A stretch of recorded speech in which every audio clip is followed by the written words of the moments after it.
ចង្រិតគឺជាប្រភេទសត្វដែលងាយស្រួលថែទាំជាងសត្វផ្សេងៗទៀតព្រោះថាការចិញ្ចឹមគ្រាន់តែមានអាងនិងទិញពូជហើយរៀបចំសម្បុកដោយយកក្រដាសកេសដែលគេដាក់ពងមាន់ឬពងទាឲ្យបានច្រើនទុកនៅក្នុងអាងរួចយកកូនចង្រិតដែលបានទិញមកដាក់ក្នុងអាងជាការស្រេចជាអតីតបុគ្គលិកផ្នែករដ្ឋបាលមួយរូបបងស្រីជីមច័ន្ទតុលាបានលាឈប់ពីការងារដែលបានធ្លាប់បម្រើការងារអស់រយៈពេល15ឆ្នាំចាប់ផ្ដើមមុខរបរជាអ្នកចិញ្ចឹមចង្រិតនៅលើដំបូលផ្ទះដោយទុនដំបូងក្នុងការចាប់ផ្ដើមពីប្រាក់$100ប៉ុណ្ណោះចាស់នាងខ្ញុំឈ្មោះជីមច័ន្ទតុលានាងខ្ញុំរស់នៅទីក្រុងភ្នំពេញហើយមានមុខរបរជាអ្នកចិញ្ចឹមចង្រិតតាមផ្ទះនាងខ្ញុំមានស្រុកកំណើតនៅខេត្តក្រចេះចាស់នាងខ្ញុំចាប់ផ្ដើមមុខរបរនេះរយៈពេលប្រហែលជា7ឆ្នាំហើយមុននឹងនាងខ្ញុំឈប់ធ្វើការនាងខ្ញុំបានទៅមើលគេនៅចិញ្ចឹមនៅខេត្តតាកែវហើយយើងឃើញការចិញ្ចឹមរបស់គាត់លក្ខណៈនៅតាមផ្ទះហើយយើងអាចធ្វើបានតិចតួច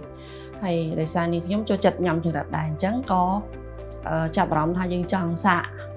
ចិញ្ចឹមមួយទ្រុងឬក៏ពីរទ្រុងមួយទ្រុងយើងចំណាយប្រហែលជា$50កាលនោះដោយសារយើងចាប់ផ្ដើមថ្មីហើយយើងអត់ដឹងថាត្រូវធ្វើម៉េចតែដោយសារផ្ទះយើងជាន់ទី2អញ្ចឹងយើងអត់ចង់ធ្វើថ្មហើយដោយសារយើងចង់ឈប់ចង់អីយើងអាចមានវិធីសាស្ត្រផ្សេងដើម្បីនឹងធ្វើវាអញ្ចឹងយើងចាប់ផ្ដើមពីការធ្វើទ្រុងពី Smart Board ពេលយើងទៅមើលគេយើងសួរគេខ្លះយើងសួរពីរបៀបចិញ្ចឹមពីរបៀបថែទាំពីការផ្ដល់ចំណីពីការផ្ដល់ទឹកយើងអត់ទៅរៀនពីអ្នកណាផ្សេងក្រៅពីអ្នកចិញ្ចឹមផ្ទាល់ទេដោយសារអ្នកចិញ្ចឹមផ្ទាល់គាត់មានបទពិសោធន៍ច្រើនជាងអញ្ចឹងយើងសួរគាត់ថាតិចនិចដំបូងដោយថាយើងយកមកចិញ្ចឹមរបៀបម៉េចយើងយកពងមកយើងត្រូវមុននឹងយកពងមកដាក់ក្នុងអាងចរិតរបស់យើងត្រូវធ្វើអាងសិនយើងត្រូវរៀបសម្បុកឲ្យសិនព្រោះដំណើរការនៃការញាស់ចង្រិតរយៈពេលពីការយកពងរហូតដល់ពេលវាញាស់មួយសប្តាហ៍យើងរៀបចំអាងរៀបចំអីឲ្យអស់បើយើងចាប់ផ្ដើមយកពងយកមកដាក់គាត់ប្រាប់យើងពីដំណើរការនៃការចិញ្ចឹមគ្រប់បែបយ៉ាងទាំងអស់បានយើងអាចហ៊ានយកមកយើងធ្វើពីទ្រង់ត្រៀមដើម្បីនឹងធ្វើការចិញ្ចឹមដំបូងហ្នឹងអញ្ចឹងបើសិនយើងគិតថាបើសិនជាការចិញ្ចឹមពីទ្រង់ហ្នឹងយើងបានជោគជ័យអាហ្នឹងយើងគិតបន្តទៀតយើងចិញ្ចឹមដំបូងយើងបានផលវាតិចមែនប៉ុន្តែចរិតយើងល្អយើងមានកម្លាំងចិត្តក្នុងការធ្វើតទៅមុខទៀតការវិនិយោគដំបូងរបស់យើង$100ជាងយើងគិតថាជាបទពិសោធន៍យើងហ៊ានបន្ថយពេលខ្លះយើងគិតថា$100វាច្រើន100ជាងហ្នឹងវាច្រើនដែរប៉ុន្តែបើសិនជាយើងមិនបន្ថយអត់កើតដែរពេលដែលយើងឈប់ធ្វើការដំបូងយើងចំណូលយើងក៏តិចដែរយើងត្រូវការចាយសំចៃដែរប៉ុន្តែពេលដែលយើងចាប់ផ្ដើមដំបូងបើយើងមិនបន្ថយយើងអាចទៅរួចទេយើងក៏សង្ឃឹមថាវានឹងបានលទ្ធផលល្អដែរពីព្រោះយើងមានការថែទាំយើងដឹងពីរបៀបការថែទាំរបៀបដាក់ទឹករបៀបអីផ្សេងដើម្បីជួយវាដែរអញ្ចឹងយើងគិតថាវាអត់អីសម្រាប់យើងគួរតែសាកល្បងចង់និយាយថាយើងគួរតែហ៊ានសាកល្បងធ្វើវាចំណីចង្រិតតាមពិត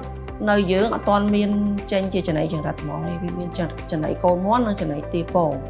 យើងប្រើពីរប្រភេទហ្នឹងហើយបើចំណីធម្មជាតិមានតកួនមានស្លឹកបាសមាន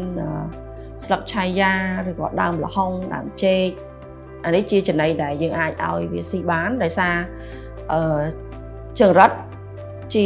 សត្វដែលយើងឲ្យស៊ីបន្លែឬចំណីធម្មជាតិចាសម្រាប់ការលំបាកយើងមានមិនអត់ទេដោយសារយើងនៅផ្ទះជាន់ទី2អាកាសធាតុពេលខ្លះក្តៅពេលខ្លះត្រជាក់ខ្លាំងហើយយើងដបូលក្បឿងមែនប៉ុន្តែវា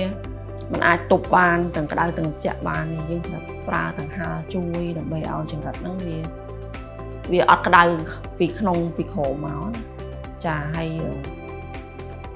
ពេលខ្លះបើអាកាសធាតុប្រែប្រួលខ្លាំងចរិតងាប់ក៏មានចរិតឲ្យផលរបស់វាតិចតួចសម្រាប់យើងចាចំពោះទីផ្សារនេះខ្ញុំលក់ផ្ទាល់ទៅអតិថិជនចាប់ផ្ដើមដំបូងមកពេលដែលខ្ញុំឈប់ធ្វើការហ្នឹងខ្ញុំមាន Facebook ខ្ញុំមានអីចឹងខ្ញុំលេងខ្ញុំផុសចឹងណាហើយអ្នកខ្លះគាត់ញ៉ាំទៅឆ្ងាញ់គាត់ណែនាំមិត្តភ័ក្តិរបស់គាត់តទៀតភ្ញៀវភាគច្រើនគាត់យកទៅឆ្អិនដោយសារគាត់អត់ចង់ចម្អិននៅខ្លួនឯងទេគាត់ថាគាត់អត់ចេះចម្អិនទេគាត់ធ្វើអត់ឆ្ងាញ់ទេអញ្ចឹងបងជួយចម្អិនឲ្យខ្ញុំផងអញ្ចឹងខ្ញុំលក់ទាំងឆៅទាំងឆ្អិនខ្ញុំលក់ទាំងពីរមុនពេលចាប់ក៏យើងអត់ចេះតែចាប់តាមភ្ញៀវកំងដែរយើងមានពេលវេលារបស់វាធ្វើឲ្យចង្រិតយើងវាបានផលល្អហើយចរិតឆ្ងាញ់ទៀតអញ្ចឹងបើសិនយើងចាប់មុនចាប់បានប៉ុន្តែពេលខ្លះវាស្ទើពងស្ទើអីអញ្ចឹង យើងយកទៅញ៉ាំអត់ឆ្ងាញ់ខ្ញុំអត់ចង់ឲ្យភ្ញៀវយករបស់ទៅញ៉ាំអត់ឆ្ងាញ់ចង់បានគុណភាពឲ្យគាត់ញ៉ាំទៅគាត់ដឹងថាអូចង្រិតនឹងឆ្ងាញ់ចឹងគាត់ចង់ញ៉ាំទៀតចង់ឲ្យគាត់ចង់ញ៉ាំទៀតបើឲ្យខ្ញុំប្រៀបធៀបពេលដែលខ្ញុំធ្វើការនិងពេលដែលខ្ញុំរកស៊ីខ្ញុំគិតថាពេលខ្ញុំរកស៊ីវាសានភាពគ្រួសារខ្ញុំវាដូចល្អជាងចាខ្ញុំមានពាក្យពេចន៍តិចតួចចង់ប្រាប់ទៅបងប្អូនឬក៏អ្នកដែលចង់ចាប់ផ្ដើមការរកស៊ីដំបងតិចតួចសំខាន់យើងស្រឡាញ់មុខរបរមួយណាដែលយើងចូលចិត្តឬក៏មួយទៀតចំណេះជំនាញផ្ទាល់ខ្លួនបានន័យថាបើសិនជាយើងគិតថាយើងចង់រកស៊ីដូចខ្ញុំចំចរិតអញ្ចឹងខ្ញុំត្រូវសិក្សាពីវាថាខ្ញុំត្រូវធ្វើអីជាមួយនឹងវាដូចចង្រិតរបស់ខ្ញុំលក់ដោយភាពស្មោះត្រង់បានន័យថាគុណភាពចង្រិតដែរចង្រិតយើងបានមកពេលខ្លះចង្រិតអត់ល្អពេលខ្លះចង្រិតល្អយើងប្រាប់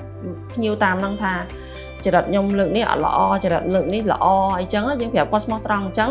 បើភ្ញៀវគាត់យកបានគាត់យកបើភ្ញៀវគាត់យកអត់បានគឺអត់យកយើងកុំបខំ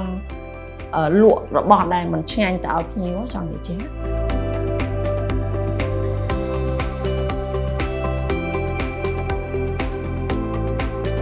បងស្រីបានបន្ថែមទៀតថាមុខរបរចិញ្ចឹមចង្រិតនេះបានជួយសម្រួលដល់ជីវភាពបងបានមួយកម្រិត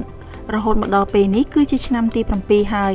ដែលមុខរបរមួយនេះបានដើរតួនាទីយ៉ាងសំខាន់នៅក្នុងការផ្គត់ផ្គង់ដល់ក្រុមគ្រួសាររបស់បងដោយមានចំណង់ចំណូលចិត្តនៅក្នុងការចិញ្ចឹមផងបានធ្វើឲ្យបងស្រីមានការពុះពៀនៅការលំបាកមួយចំនួនហើយបន្តរៀនសូត្រពីការចិញ្ចឹមចង្រិតបន្ថែមដែលបច្ចុប្បន្នបងស្រីមានអាងចិញ្ចឹមចំនួន6អាងការប្រមូលផលអាចចន្លោះពី40ទៅ60គីឡូក្រាមជាមធ្យមចំណែកឯការលក់ចេញចង្រិតឆ្អិននៅក្នុង1គីឡូក្រាមគឺ 60000 រៀលពីកម្មវិធីបំណិនជីវិតសូមអរគុណសូមជម្រាបលា